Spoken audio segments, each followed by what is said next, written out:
सबसे पहले जिक्र फुटबॉल वर्ल्ड कप का, जिसमें अर्जेंटीना ने पहले सेमीफाइनल में क्रोएशिया को 3-0 से शिकस्त देकर मेगा इवेंट के फाइनल में छठी बार जगह बना ली। फाते टीम के 2 गोल अल्वारेज ने और 1 मेसी ने स्कोर किया। स्टेडियम में खेले गए सेमीफाइनल में इब्तदाई 15 मिनट ज्यादातर गेंद पर क्रोएशिया की टीम का कब्जा रहा। फिर अर्जेंटीना के खिलाड़ियों ने अटैकिंग मूव बनाने शुरू किए। इसी एक मूव के नतीजे में अर्जेंटीना को पेनल्टी किक मिल गई, जिस पर मेसी ने गोल कर दिया। वर्ल्ड कप फुटबॉल में मजमूई तौर पर ये उनका 11वां गोल था, जो अर्जेंटीना की जानिब से रिकॉर्ड बन गया है। अर्जेंटीना का दूसरा गोल 22 साल अल्वारेज ने स्कोर किया, जो तन्हा अपने हाथ से गेंद को लेकर चले और क्रोएशिया के जाल में पहुंचा कर आए। मुकाबला 2-0 से अर्जेंटीना के हक में था। दूसरे हाफ में अल्वारेज ने अपना दूसरा और अर्जेंटीना के लिए तीसरा गोल किया। ये गोल उन्होंने मेसी के उम्दा पास पर बनाया। टीम कोशिश के बावजूद कोई गोल न कर सकी और अर्जेंटीना ने पहला सेमीफाइनल, उसका मुकाबला दिफाई चैंपियन फ्रांस या मराकश से होगा।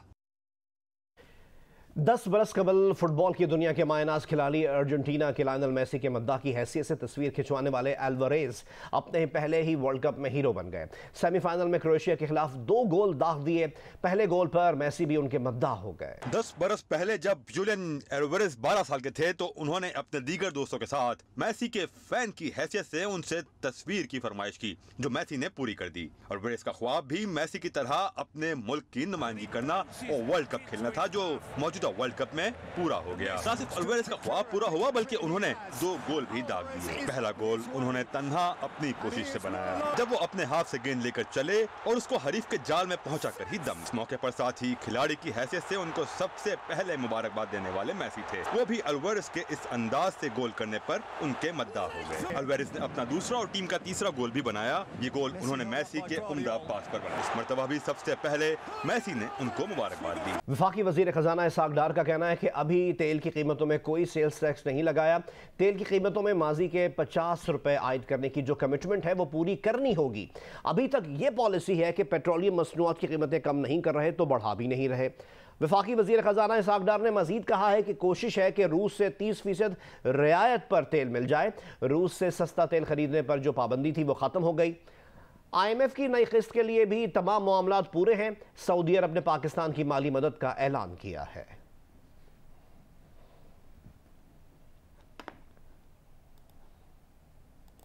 IMF ने पाकिस्तान के साथ नवे जायज़े की अब तक की बातचीत जो है उसको तामीरी करार दे दिया।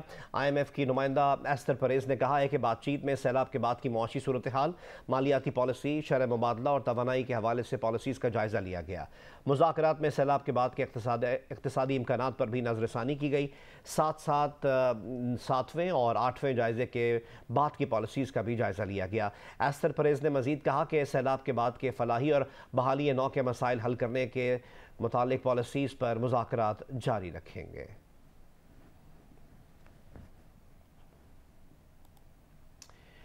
नून लीग तहरीक इंसाफ के दौर में बड़े बड़े दावे करती थी, मगर अब गैस का बहरान कैसे हल करेगी।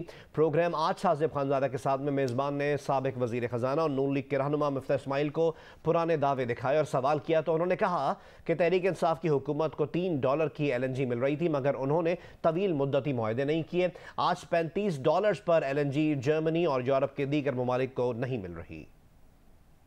जब आप वज़ीर ख़जाना बने तो मैंने आपको एक चीज़ दिखाई थी आपकी, मैंने आज दोबारा दिखानी है। अब मसला है कि जो मैं आपको क्लिप दिखाने लगा हूँ, उस क्लिप में भी मैं आपको एक क्लिप दिखा रहा हूँ। आपको इंसेप्शन वाली फील आएगी जब आप घर पे जाकर शो देखेंगे। बता देखिए, आप आ जाए तो करेंगे क्या? अब IMF के प्रोग्राम में हम फंसे हुए हैं, वो नहीं मान रहे हमारी बात। हम आएंगे तो बिजली सस्ती करेंगे, इन्फ्लेशन कम करेंगे। मैं आपको सच बता रहा हूँ, ये आप देखिएगा इंशाअल्लाह ताला। हम आएंगे तो बिजली भी सस्ती करेंगे, हम बिजली के ऊपर इंडस्ट्री को लेकर आएंगे, हम साइक्लिंग कम करेंगे। आप मेरी गुजारिश, आपने मुझे गुज़िश्ता इंटरव्यू में ये बात की थी ना, IMF के आप मुझे क्या करोगे, मैं बता रहा हूँ क्या करेंगे। आप खुद कैसे कर लेंगे? IMF के दरवाजे पर खड़े हुए, IMF के कहने पे तो कीमतें बढ़ा रहे हैं, फिर भी सर्कुलर रेट पूरी तरह कंट्रोल नहीं कर पा रहे। आपको IMF कैसे करने दे देगा जब इन्हें नहीं करने देगा? इन्होंने फर्नेस ऑयल से बिजली बनाई है, ये तो आप भी जानते हैं। इन्होंने वक्त पे LNG नहीं खरीदा। आपके जो जवाब है, आपके जवाब में सवाल नहीं उठा रहा हूँ, बट अपने सवाल का जवाब ढूंढ रहा हूँ कि आपको जैसे ही कल आ जाएंगे तो IMF यही है। सर आप मुझे 30 सेकंड दें, मैं आपको जवाब दूंगा, लेकिन आपको मेरा जवाब एक्सेप्ट करना पड़ेगा ना कि मैं बिजली कम करूंगा। हमें आए हुए 2 हफ्ते नहीं हुए और आप मुझसे ये चीज दिखा रहे हैं और आप क्या समझ रहे थे कि हम 2 हफ्ते के अंदर ये चीजें कर लेंगे? मतलब कम से कम मुझे बजट तो लाने दें, आप देखें तो सही हम किधर लेके जाएंगे इस मुल्क के डायरेक्शन को। शहबाज शरीफ के आने से एक उनका रेपुटेशन दुनिया भर में है, हम समझते हैं कि हम सरमायाकारी भी लेकर आएंगे, मतलब हम हमारे जो वुज़रा है ये बैठ के बात करेंगे इंशाल्लाह काबीना के अंदर, हम सरमायाकारी लेकर आएंगे। टर्मिनल की भी जरूरत है, पाकिस्तान में टर्मिनल भी बनाएंगे। पिछली हुकूमत ने, पीटीआई की हुकूमत ने $3 की जब मिल रही थी तो लॉन्ग टर्म मुआहदे नहीं करे, $4 में लॉन्ग टर्म मुआहदे नहीं करे। मई के महीने में जब हमने ये बनाई है फर्नेस ऑयल से बिजली, जब यहाँ पे 6-6 घंटे चल रहे थे, लोड शेडिंग हो रही थी, हमको आए हुए 15 दिन हुए थे, वो बिजली जो थी वो 60 रुपए यूनिट पड़ रही थी, जो जाम शहरों में पड़ रही थी। हम क्या करें, हम 30 रुपए की बिजली जब बेच रहे थे तो लोग बोल रहे हैं बड़ी महंगी बेच रहे हो, और सही कह रहे हैं। आज आप फर्नेस ऑयल लेकर आ रहे हैं, आज आप करंट रेट पे वो लेकर आ रहे हैं LNG, तो आप इतनी महंगी LNG लेकर, तो आपको इस कॉन्टेक्स्ट को तो देखना पड़ेगा ना कि उस दिन आप, जिस दिन मैंने ये बात करी थी, उस दिन LNG कितनी थी और आज LNG कितने की है। 55% पाकिस्तानियों ने 1 साल में खुद या किसी जानने वाले के बेरोजगार होने का इंकशाफ किया है। इप्सोस पाकिस्तान ने अवाम की आरा पर मबनी नया सर्वे जारी कर दिया। इस सर्वे में बात सामने आई है कि 95% पाकिस्तानियों ने रोजमर्रा इस्तेमाल की अशिया की खरीदारी में मुश्किलात का बताया है। मुल्की माशी हालात और रोजगार महफूज होने के बारे में पाकिस्तानियों की उम्मीदों में हालांकि मामूली इजाफा हुआ है, लेकिन अब भी पाकिस्तानी अवाम की अक्सरियत माली परेशानी में मुब्तला होने का शिकवा कर रही है। इस बात का इंकशाफ इप्सोस पाकिस्तान के 2022 के कंज्यूमर कॉन्फिडेंस सर्वे की 4थी सहमाही की रिपोर्ट में हुआ, जिसमें मुल्क भर से 1000 से ज्यादा अफराद ने हिस्सा लिया। इप्सोस के मुताबिक गुज़िश्ता सर्वे में 93% पाकिस्तानी रोजगार जाने के खौफ का इजहार कर रहे थे, लेकिन मौजूदा सर्वे में 92% ने बेरोजगार होने के खौफ का इजहार किया। रोजगार महफूज होने का कहने वाले पाकिस्तानियों की शरह 1% इजाफे के बाद 8% हो गई। सर्वे में गुज़िश्ता 1 साल में खुद के या किसी जानने वाले के बेरोजगार होने का इंकशाफ करने वाले पाकिस्तानियों की शरह में 1% का इजाफा हुआ और 55% ने किसी जानने वाले की मुलाजमत जाने का कहा। अलबत्ता 45% ने इससे इनकार किया। 95% पाकिस्तानियों ने माशी मुश्किलात के बाइस आम घरेलू या जाती इस्तेमाल की अशिया की खरीदारी में मजीद मुश्किलात पेश आने का कहा, जबकि 5% ने इसके बरक्स राय दी। इसी तरह 95% पाकिस्तानी सारिफीन ने बड़ी खरीदारी जैसे घर या गाड़ी खरीदने के बारे में पुरएतमाद न होने का बताया। अलबत्ता 5% ने पुरएतमाद होने का कहा। 92% पाकिस्तानियों ने मुस्तकबिल की जरूरियात पूरी करने के लिए बचत और सरमायाकारी की सलाहियत से भी माजूरी का इजहार किया, जबकि 8% ने इसके बरक्स राय दी। अमरीकी डॉलर्स समेत ममनू ग़िज़ाई अशिया के अफगानिस्तान स्मगलिंग के खिलाफ कस्टम हुक्काम ने क्रैकडाउन का आगाज़ कर दिया है।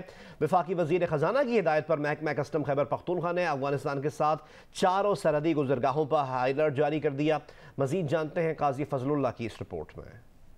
अमरीकी डॉलर्स की उड़ान को काबू करने के लिए वफाकी वजारत खजाना की तरफ से कस्टम खैबर पख्तूनख्वा को अहकामात जारी कर दिए गए हैं, जिसमें कस्टम हुक्काम को अफगानिस्तान के साथ 4 सरहदी गुजरगाहों पर गैर मामूली इकदाम उठाने का कहा गया है, जबकि कस्टम हुक्काम ने इजाफी तजुर्बाकार अमला तैनात करके डॉलर स्मगलिंग के खिलाफ क्रैकडाउन शुरू कर दिया है। बॉडी सर्च भी कर रहे हैं, उसके अलावा लेडी सर्चेस भी वहाँ पे हमने पोस्ट कर दी हैं और बैगेज स्कैनर भी वहाँ मौजूद है, जिसकी वजह से आखिरी 2 दिनों में तकरीबन $20,000 जो है वहाँ से वो हमने मुख्तलिफ पैसेंजर से बरामद किया।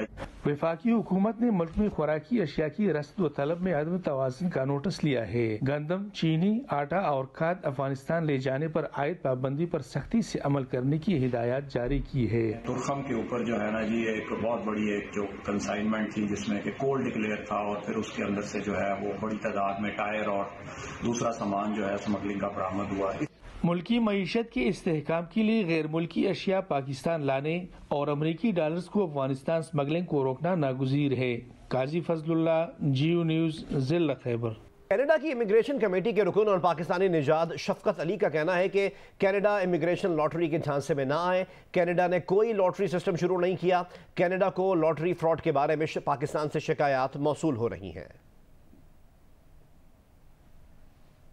में इमिग्रेशन तो बहुत होनी है, लेकिन कोई ऐसा नहीं है कि कोई लॉटरी सिस्टम इसके लिए कनाडा ने इमिग्रेशन ने कोई अनाउंस किया हो। There is no lottery system इस इमिग्रेशन टू कनाडा के लिए। हमारे नोटिस में ये बात आई है, तो इसमें फर्दर डिपार्टमेंट अपनी तरफ से क्लैरिफिकेशन भी देगा।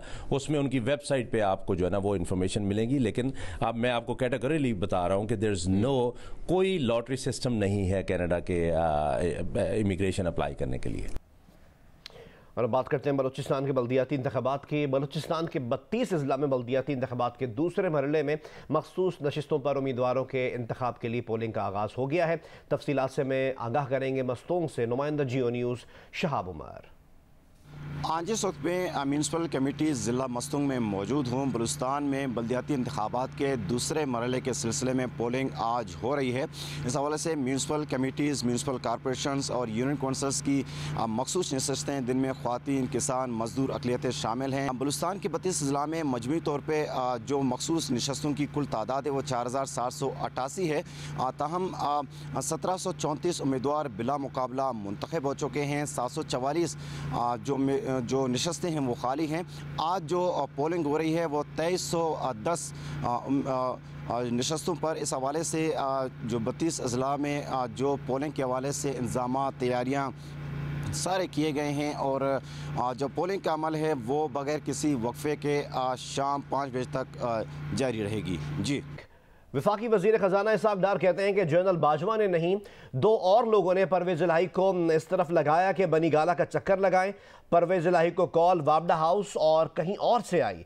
परवेज़ इलाही ने बाजवा को कहा कि उन्हें यह मशवरा दिया गया, जिस पर बाजवा ने जवाब दिया कि आपकी जो मर्जी है कर लें। वफाकी वज़ीर ख़जाना इसाक डार ने एक इंटरव्यू में बताया कि नवाज शरीफ तो परवेज़ इलाही के लिए तैयार नहीं थे। उन्होंने नवाज शरीफ को रजामंद किया, लेकिन परवेज़ इलाही ने जो किया उससे धचका लगा। अब परवेज़ इलाही की वापसी के हवाले से वो कोई किरदार अदा नहीं करेंगे।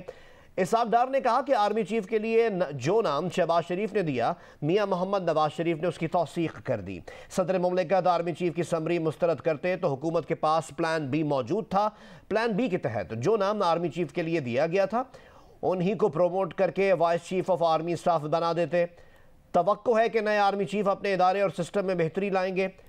सदर आरिफ अलवी से मुलाकात हो पर इसाक डार ने कहा कि सदर की ख्वाहिश है कि हुकूमत PTI मुज़ाकरात हों। उन्हें कह दिया है कि मुज़ाकरात शराइत के साथ नहीं हो सकते, वक्त से पहले इलेक्शन नामुमकिन है। वो PTI को मनाकर असम्बली में नहीं लाएंगे। PTI को आना है तो खुद आ जाएं।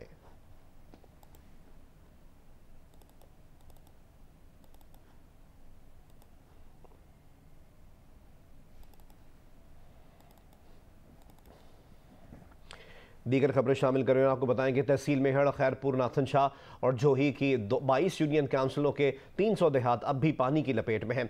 मुतासरीन खैमों में ज़िंदगी गुजारने पर मजबूर हैं। मजीद हमें रिपोर्ट करेंगे नुमाइंदा जियो न्यूज़ रियाज नारेजो। मैं भी तहसील मेहड़ के सलामत इलाके फरीदाबाद लिंक रोड पे मौजूद हूँ। मेरे अकब में आप देख सकते हैं कि जो सैलाबी पानी है इस गाँव खोसो के मुख्तलिफ खोसो कबाइल के गाँव हैं, बहराम खोसो गाँव का ये मंजर आपके सामने है। सूरत यह है कि पूरे 3 तहसीलों की बात करें, जोहीद और मेहड़, खैबर नाथन शाह कि 22 यूनियन काउंसिल के 300 से तकरीबन लगभग 300 से ज़्यादा ऐसे देहात हैं जो अभी पानी की लपेट में हैं। ज़रूरी मैशियत की बात करें तो यहाँ पे ज़मीनों पे पानी अभी मौजूद है, पानी की निकासी नहीं हो सकी है। एक जो फसल था खरीफ का जिसमें चावल काश्त करते हैं यहाँ के लोग, ये क्योंकि चावलों का इलाका है, राइस बेल्ट है, वो तो गया, लेकिन अब रबी की सीज़न में गंदम की काश्त होना भी नामुमकिन दिखाई दे रही है। जिला सांगड़ के शहरी और देही इलाकों की सड़कें सैलाब के बाद टूट फूट का शिकार हो गई हैं, जिसके बाद शहरियों का सफ़र करना काफ़ी मुश्किल हो गया है। मजीद हमें रिपोर्ट करेंगे नुमाइंदा जियो न्यूज़ अब्दुल रज़ाक पेमन। जी बिल्कुल, इस वक्त मैं मौजूद हूँ ज़िला सांगड़ में। मैं आपको बताऊँ कि सैलाब के बाद जहाँ लोगों के मकानात और दीगर अशिया तबाह हो गई, वहाँ ज़िला सांगड़ की सड़कें भी मुकम्मल तौर पर तबाह हो गई है। सड़कें अब इस काबिल रह गई हैं कि यहाँ पर सफ़र करना इंतहाई मुश्किल हो गया है। यहाँ से जो गाड़ियाँ गुजरती हैं वो हादसा का शिकार हो जाती हैं और अक्सर गाड़ियाँ ख़राब हो जाती हैं। ये आप देख सकते हैं कि सड़क पर इतने बड़े बड़े गड्ढे हैं, पत्थर निकल आए। यही सूरत हाल सांगड़ शहर की सड़कों की है। टंडो आदम हो, शिदालपुर हो, खिपरो हो या सिंजोरो हो, तमाम सड़कें इस वक्त टूट फूट की शिकार हैं और ज़िले इंतजामिया समेत सिंध हुकूमत ताहाल इन सड़कों को बनाने में अब तक नाकाम दिखाई दे रही है। फैसलाबाद में सरकारी सतह पर फूलों की नुमाइशें तो कम हो गई हैं, लेकिन फूलों से मोहब्बत रखने वाले एक शहरी ने रंग और खुशबुओं का बाग सजाया है। इरफानुल्लाह में रिपोर्ट करें। फूलों, रंगों और खुशबू से मोहब्बत किसी की फितरत में हो तो वो उसका इजहार ज़रूर करता है। फैसलाबाद में गार्डनर्स क्लब के बानी अरकान में शामिल वहीद खालिक रामे ने सरकारी सतह पर फूलों की नुमाइशें ना होने पर अपनी मदद आप के तहत ये गुलिस्तान आबाद करने में बहुत मेहनत की है। को चेंज करना पड़ता है, इनको पॉट्स में, क्यारियों में इनके ऊपर स्प्रे करने पड़ते हैं, इनको खाद डालनी पड़ती है, टाइम पर पानी देना पड़ता है, कम ज़्यादा ना हो। और इसके बाद जो 15 दिन के लिए, 3 माह की मेहनत के बाद 15 दिन के लिए आपको एक फूल मिलता है। मोहब्बत और मेहनत से सींचे हुए इस रंगारंग गुलिस्तान के दरवाजे शहरियों के लिए खुले हैं, जहां वो फूलों की कुदरती खूबसूरती से महजूज होते हैं। हम इधर आते हैं, फूलों वगैरह को देखते हैं, दरख्तों को देखते हैं और पौधों को देखते हैं, बड़ा तरोताज़ा फील करते हैं। फूलों से लगाव और मोहब्बत रखने वालों का कहना है कि इनफरादी सतह पर कोशिशें अपनी जगह, लेकिन फूलों से लगाव का शऊर आम करने के लिए सरकारी सतह पर नुमाइशों का इनेकाद भी ज़रूरी है। कैमरामैन अली असलान के साथ इरफान उल्ला, जियो न्यूज़, फैसलाबाद। और बात करते हैं पाकिस्तान और इंग्लैंड के दरमियान सीरीज़ की, जिसका तीसरा और आखिरी टेस्ट हफ्ते से कराची में शुरू होगा। पाकिस्तानी कैंप से बुरी खबर यह है कि फास्ट बॉलर नसीम शाह कंधे की इंजरी की वजह से तीसरा टेस्ट भी नहीं खेल सकते। पाकिस्तान क्रिकेट टीम के तर्जुमान के मुताबिक नसीम शाह कराची टेस्ट भी नहीं खेलेंगे। वो मुल्तान टेस्ट से कबल कंधे की इंजरी का शिकार हो गए थे, जिसकी वजह से वो दूसरे टेस्ट में भी शिरकत नहीं कर सके थे। तर्जुमान ने बताया कि नसीम शाह लाहौर में हाई परफॉर्मेंस सेंटर में अपने रिहैब पर काम करेंगे। इंग्लैंड और पाकिस्तान की टीमें कल दोपहर को मुल्तान से कराची का सफर करेंगी। शोएब मलिक के बाद एक और साबिक कैप्टन शाहिद आफरीदी ने भी कराची टेस्ट में तब्दीलियों के लिए आवाज़ उठा दी। कराची में एक तकरीब से खिताब करते हुए शाहिद आफरीदी ने कहा कि शान मसूद और wicket keeper batter Sarfaraz Ahmed को प्लेइंग 11 में शामिल करने की ज़रूरत है।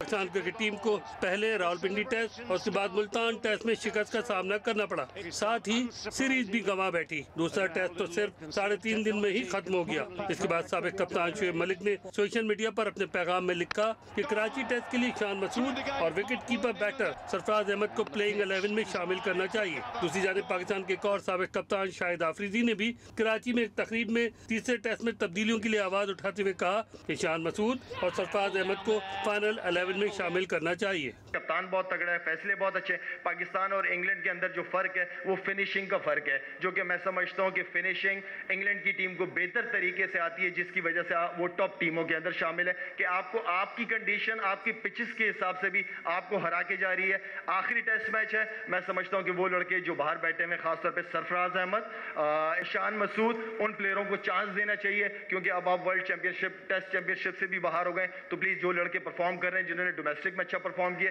उनको मौका देना चाहिए। इंटरनेशनल क्रिकेट काउंसिल ने रावलपिंडी टेस्ट के लिए बनाई गई पिच का मेयार औसत दर्जे से भी कम करार दे दिया। पिंडी स्टेडियम के 2 डीमेरिट पॉइंट्स हो गए। आईसीसी ने पाकिस्तान और इंग्लैंड के दरमियान होने वाले पहले टेस्ट की मेजबान पिंडी स्टेडियम के पिच को बिलो एवरेज करार दे दिया। पिंडी स्टेडियम के 2 डीमेरिट पॉइंट्स हो चुके हैं, जो 5 बरस तक बरकरार रहेंगे। मैच रेफरी एंडी पायरक्राफ्ट का कहना था कि ये एक फ्लैट पिच थी, इससे किसी भी तरह के बॉलर्स को मदद नहीं मिली। फ्लैट पिच की वजह से दोनों टीमों के बैटर्स ने तेज खेला और बड़े टोटल बनाए। इसमें बॉलर्स के लिए कुछ नहीं था, इसलिए बिलो एवरेज करार दिया गया है। आईसीसी रूल्स के मुताबिक 5 डीमेरिट पॉइंट्स पर वेन्यू से 12 माह के लिए इंटरनेशनल क्रिकेट की मेजबानी छीनी जा सकती है। रवां बरस मार्च में ऑस्ट्रेलिया के खिलाफ भी पिंडी के पिच को 1 डीमेरिट पॉइंट दिया गया था। आगे बढ़े और आपको बताएं कि सरगोदा में डिस्ट्रिक्ट स्पोर्ट्स डिपार्टमेंट के ज़ेर एहतमाम इंटर विलेज कबड्डी टूर्नामेंट का एहतमाम किया गया, जिसमें 32 टीमों के नौजवानों ने रिवायती खेल पेश किया। मजीद बता रहे हैं नुमाइंदा जियो न्यूज़ मलिक मोहम्मद असगर अपनी इस रिपोर्ट में। सरदार नवाब मेमोरियल कबड्डी टूर्नामेंट मुनक्कद किया गया चक 90 शुमाली में, जहां 32 टीमों के जवान आए आमने सामने। एशियन स्टाइल और ओपन कबड्डी में अपनी सलाहियतों के भरपूर जोहर दिखाए, जिन्हें शायकीन की बड़ी तादाद ने खूब सराहा और दाद दी। जो लोकल कबड्डी है हमारी काफत है, अगर इस तरह के इवेंट हमेशा के लिए किए जाएं तो ये हमारी आने वाली जो नस्ल है अच्छा परफॉर्म कर सकती है। कबड्डी के मुकाबले न सिर्फ एक सेहतमंदाना सरगर्मी है, बल्कि इस खेल का ताल्लुक हमारे सकाफती शनाख्त से भी है। कैमरामैन जहीर खान के साथ मलिक मोहम्मद असगर, जियो न्यूज़, सरगोदा। सर्द हवाओं के झोंकों से सर्दी की शिद्दत में इजाफे के साथ ही गर्म मलबूसात की तलब भी बढ़ गई है। मर्द, खवातीन और बच्चों ने इस्तेमाल शुदा गर्म मलबूसात की खरीदारी के लिए लंडा बाजारों का रुख कर लिया है। मजीद बताएंगे सक्खर से जियो न्यूज़ के नुमाइंदे चौधरी मोहम्मद इरशाद।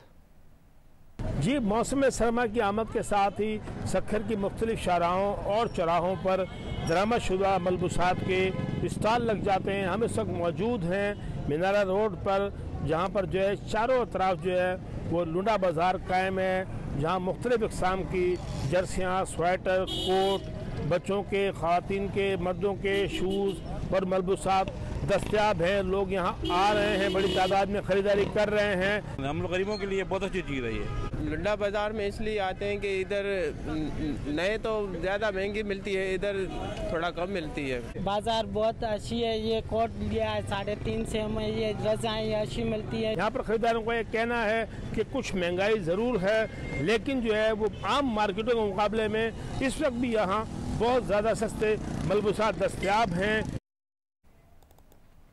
एक ताज़ा खबर आपसे शेयर करें कि लाहौर में नान बाई एसोसिएशन ने रोटी और नान की कीमत बढ़ाने की तैयारी शुरू कर दी है। इसके लिए कल इजलास बुलाया गया है और कहा है कि आटा और मैदा महंगा हो गया है, गैस भी नहीं मिल रही, लकड़ी और LPG महंगी है, नान और रोटी 2 से 3 रुपए मज़ीद महंगी करना पड़ेगी। ये कहना है नान बाई एसोसिएशन का। उन्होंने ये भी कहा कि इस वक्त रोटी 14 रुपये और नान 22 रुपये में फ़रोख्त हो रहा है। नान और रोटी 2 से 3 रुपये मज़ीद महंगी करनी पड़ सकती है।